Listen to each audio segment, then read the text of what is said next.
Hello everyone, ಎಲ್ಲರೂ ಹೇಗಿದ್ದೀರಿ? ಎಲ್ಲರೂ ಚೆನ್ನಾಗಿದ್ದೀರಾ ಅಂತ ಅಂದ್ಕೊಂಡು ಈ ವಿಡಿಯೋನ ಸ್ಟಾರ್ಟ್ ಮಾಡೋಣ ಬನ್ನಿ. ನೀವು ಯಾವತ್ತಾದ್ರೂ ಯೋಚನೆ ಮಾಡಿದ್ದೀರಾ ಯಾಕೆ ನಾವು ಯೂಟ್ಯೂಬಲ್ಲಿ, ಫೇಸ್ಬುಕ್ಕಲ್ಲಿ, ಇನ್ಸ್ಟಾಗ್ರಾಮಲ್ಲಿ ತುಂಬ ವೀಡಿಯೋಸ್ ನೋಡ್ತಾ ಇರ್ತೀವಿ ಅಂತ? ಅದಕ್ಕಿರೋದು ಎರಡೇ ರೀಸನ್ನು. ಒಂದು ಬಂದು ಮೋಟಿವೇಶನ್ಗಾಗಿ, ಇನ್ನೊಂದು ಬಂದು ಎಂಟರ್ಟೈನ್ಮೆಂಟ್ಗಾಗಿ. ಇವತ್ತಿನ ದಿವಸ ನಮ್ಮ ವಿಡಿಯೋದಲ್ಲಿ ಇನ್ ಡೀಟೇಲಾಗಿ ಮೋಟಿವೇಶನ್ ಬಗ್ಗೆ ತಿಳ್ಕೊಳ್ಳೋಣ ಬನ್ನಿ. ಮೋಟಿವೇಶನ್ ಅನ್ನೋದು ನಮ್ಗೆ ಯಾವಾಗಲೂ ಒಂದು ಡೈರೆಕ್ಷನ್ನ, ಎನರ್ಜಿನ, ಒಂದು ಪರ್ಸಿಸ್ಟೆನ್ಸಿನ ಕೊಡುತ್ತೆ. ಏನಕ್ಕೆ ಅಂತಂದರೆ ನಮ್ಮ ಗೋಲ್ಸ್ನ ಅಚೀವ್ ಮಾಡೋದಕ್ಕೆ. ಇಟ್ಸ್ ಲೈಕ್ ಅ ಫ್ಯೂಯಲ್ ಅಂತ ಅನ್ಕೊಬೋದು. ಅಂದರೆ ನಮ್ಮ ಗೋಲ್ ಕಡೆಗೆ ನಮ್ಮನ್ನು ನಡೆಸೋದಕ್ಕೆ ಬೇಕಾಗಿರೋಂಥ ಒಂದು ಫ್ಯೂಯಲ್ ಅಂತ ನಾವು ಅಂದ್ಕೊಳ್ಬೋದು. ಸೊ ಎಕ್ಸಾಂಪಲ್ ಹೇಳಬೇಕು ಅಂತಂದರೆ, ಬೆಳಗ್ಗೆ ನೀವೆದ್ದು ವರ್ಕೌಟ್ ಮಾಡಬೇಕು ಅಂತ ಬೆಳಗ್ಗೆ ನೀವು ಬೇಗ ಎದ್ದು ವರ್ಕೌಟ್ ಮಾಡ್ತೀರಲ್ಲ, ಅಲ್ಲಿ ನಿಮ್ಗೊಂದು ರೀಸನ್ ಇರುತ್ತೆ. ಏನು ಅಂತಂದರೆ, ನಾವು ಯಾವಾಗಲೂ ಹೆಲ್ತಿಯಾಗಿರಬೇಕು, ಫಿಟ್ ಆಗಿರಬೇಕು ಅನ್ನೋದು. ಸೊ ಅದೇ ಮೋಟಿವೇಶನ್. ಆ್ಯಕ್ಚುಲಿ ಮೋಟಿವೇಶನ್ ಅನ್ನೋದು ಎರಡು ಥರ ಇರುತ್ತೆ. ಒಂದು ಬಂದು ಇಂಟ್ರೆನ್ಸಿಕ್ ಮೋಟಿವೇಶನ್ ಅಥವಾ ಇಂಟರ್ನಲ್ ಮೋಟಿವೇಶನ್ ಅಂತಲೂ ಕರೀತಾರೆ. ಇನ್ನೊಂದು ಬಂದು extrinsic motivation or external motivation ಅಂತಲೂ ಕರೀತಾರೆ. ಇವೆರಡಕ್ಕೂ ಏನು ಡಿಫ್ರೆನ್ಸ್ ಅಂತಂದರೆ, ಇಂಟ್ರೆನ್ಸಿಕ್ ಆರ್ ಇಂಟರ್ನಲ್ ಮೋಟಿವೇಶನ್ ಅಂತಂದರೆ ನಮ್ಮ ಒಳಗಡೆಯಿಂದ ಬರುವಂಥ ಮೋಟಿವೇಶನ್ನು. ಫಾರ್ ಎಕ್ಸಾಂಪಲ್ ಹೇಳಬೇಕು ಅಂತಂದರೆ, ನಾವೇನಾದರೂ ಒಂದು ಕೆಲಸ ಮಾಡಿದಾಗ ಅದನ್ನು ನಾವು ತುಂಬ ಇಷ್ಟಪಡ್ತೀವಿ, ಅದು ನಮ್ಗೆ ಹ್ಯಾಪಿನೆಸ್ ಕೊಡುತ್ತೆ, ಪೀಸ್ ಕೊಡುತ್ತೆ ಅಂತಂದಾಗ ನಾವು ಮಾಡ್ತೀರಲ್ವ, ಸೊ ಆ ಕೆಲಸ ಮಾಡ್ತೀರಲ್ವ, ಸೊ ಅದನ್ನು ಇಂಟ್ರೆನ್ಸಿಕ್ ಮೋಟಿವೇಶನ್ ಅಂತ ಕರೀತಾರೆ. ಫಾರ್ ಎಕ್ಸಾಂಪಲ್ ಹೇಳ್ಬೇಕಂದ್ರೆ, ಈಗ ನಾವು ಮೆಡಿಟೇಷನ್ ಮಾಡ್ತೀವಿ ಅಂತ ಅಂದ್ಕೊಳ್ಳಿ. ಮೆಡಿಟೇಷನ್ ಮಾಡಿದಾಗ ನಮ್ಗೆ ಏನು ಸಿಗುತ್ತೆ? ಪೀಸ್ಫುಲ್ ಆಗಿರ್ತೀವಿ ನಾವು ದಿನ ಪೂರ್ತಿ. ಸೊ ಅದು ನಮಗೆ ಒಂದು ಹ್ಯಾಪಿನೆಸ್ನ, ಆ ಕಾಮ್ನೆಸ್ನ ಕೊಡುತ್ತೆ. ಅದನ್ನು ನಾವು ತುಂಬ ಇಷ್ಟಪಟ್ಟು ಮಾಡಿದ್ರೆ ಅದು ಇಂಟ್ರೆನ್ಸಿಕ್ ಮೋಟಿವೇಶನ್ನು. ಇನ್ನೊಂದು ಬಂದು ಎಕ್ಸ್ಟ್ರೆನ್ಸಿಕ್ ಮೋಟಿವೇಶನ್ ಅಂತ ಹೇಳಿದ್ನಲ್ವಾ. ಈ ಎಕ್ಸ್ಟ್ರೆನ್ಸಿಕ್ ಮೋಟಿವೇಶನ್ ಅಂತಂದರೆ, ಈಗ ನಾವೇನಾದರೂ ಒಂದು ಕೆಲಸ ಮಾಡಿದ್ವಿ ಅಂದ್ಕೊಳ್ಳಿ, ಬೇರೆಯವ್ರು ನಮಗೆ ಅಪ್ರಿಷಿಯೇಟ್ ಮಾಡಬೇಕು, ಬೇರೆಯವ್ರು ನಮಗೆ ಒಂದು ಪ್ರೈಸ್ ಕೊಡಬೇಕು ಅಥವಾ ನಮ್ಮನ್ನು ಹೊಗಳಬೇಕು ಅಂತ ನಾವು ಅಂದ್ಕೊಳ್ತೀವಲ್ವಾ. ಸೊ ಅದನ್ನು ಬಂದು ಹಂಗೆ ಅಂದ್ಕೊಂಡು ನಾವು ಆ ಕೆಲಸ ಮಾಡ್ತೀರಲ್ವ, ಸೊ ಅದನ್ನು ಎಕ್ಸ್ಟ್ರೆನ್ಸಿಕ್ ಮೋಟಿವೇಶನ್ ಅಂತ ಕರೀತಾರೆ. ಇವೆರಡರಲ್ಲೂ ಯಾವುದು ಮೋಸ್ಟ್ ಪವರ್ಫುಲ್ ಮೋಟಿವೇಶನ್ ಅಂತ ನಿಮಗೆ ಗೊತ್ತಾ?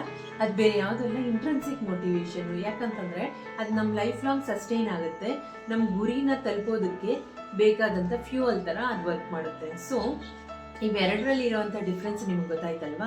ನೀವು ಯಾವ ಥರ ಮೋಟಿವೇಶನ್ನ ನಿಮ್ಮ ಲೈಫಲ್ಲಿ ಇಂಪ್ಲಿಮೆಂಟ್ ಮಾಡ್ಕೊಳ್ಬೇಕು ಅಂತ ಅನ್ಕೊತಿದ್ದೀರಾ ಅಂತ ಕಮೆಂಟಲ್ಲಿ ತಿಳಿಸಿ. ಓಕೆ, ಇದುವರೆಗೂ ನೀವು ಮೋಟಿವೇಶನ್ ಅಂದರೆ ಏನು, ಎಷ್ಟು ಥರ ಮೋಟಿವೇಶನ್ ಇದೆ ಅನ್ನೋದ್ರ ಬಗ್ಗೆ ತಿಳ್ಕೊಂಡ್ರಿ ಅಲ್ವಾ?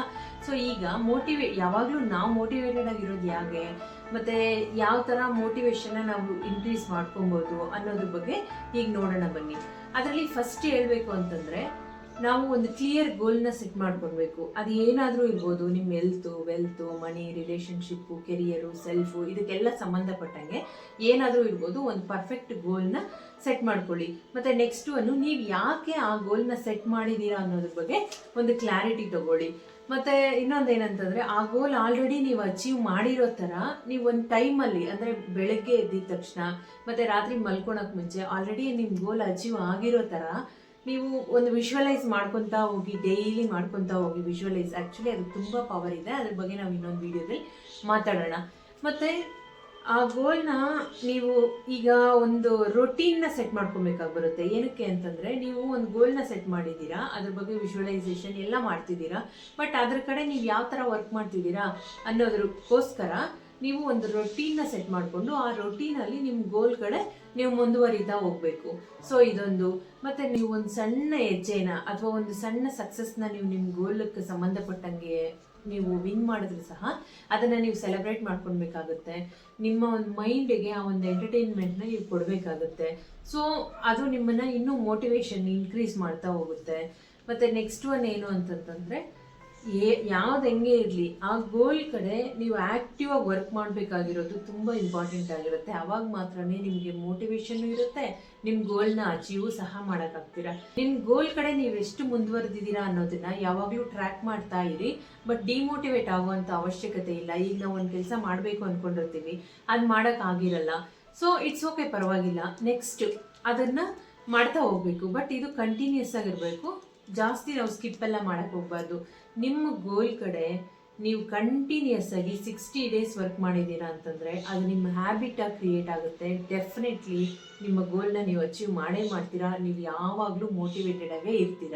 ಸೊ ಇದನ್ನು ನೀವು ಮಾಡ್ತೀರಾ ಅಂತ ಅಂದ್ಕೊಂಡಿದ್ದೀನಿ ನಾನು. ಮಾಡ್ತೀರಾ ಅಲ್ವಾ? ಖಂಡಿತವಾಗ್ಲೂ. ಸೊ ಇಲ್ಲಿವರೆಗೂ ಮೋಟಿವೇಶನ್ ಅಂದರೆ ಏನಂತ ಅರ್ಥ ಆಯ್ತಲ್ವಾ? ನೀವು ಯಾವ ಥರ ಮೋಟಿವೇಶನ್ನ ಎಕ್ಸ್ಪೆಕ್ಟ್ ಮಾಡ್ತೀರಾ ಅನ್ನೋದನ್ನು ಕಮೆಂಟ್ ಮಾಡಿ. ಈ ವಿಡಿಯೋ ಏನಾದರೂ ನಿಮ್ಗೆ ಇಷ್ಟ ಆಗಿದ್ರೆ ಒಂದು ಲೈಕ್ ಮಾಡಿ. ಈ ವಿಡಿಯೋ ಯಾರಿಗೆ ಅವಶ್ಯಕತೆ ಇದೆ ಅಂತ ನಿಮ್ಗೆ ಅನಿಸುತ್ತೋ ಅವ್ರಿಗೆ ಶೇರ್ ಮಾಡಿ. ಮತ್ತಷ್ಟು ಇದೇ ಥರ ಕಂಟೆಂಟ್ಸ್ಗಾಗಿ ಚಾನೆಲ್ನ ಸಬ್ಸ್ಕ್ರೈಬ್ ಮಾಡ್ಕೊಳ್ಳಿ. ಮತ್ತೆ ನೆಕ್ಸ್ಟ್ ವಿಡಿಯೋದಲ್ಲಿ ಸಿಗ್ತೀನಿ. ಅಲ್ಲಿವರೆಗೂ ಟೇಕ್ ಕೇರ್. ಬಾಯ್.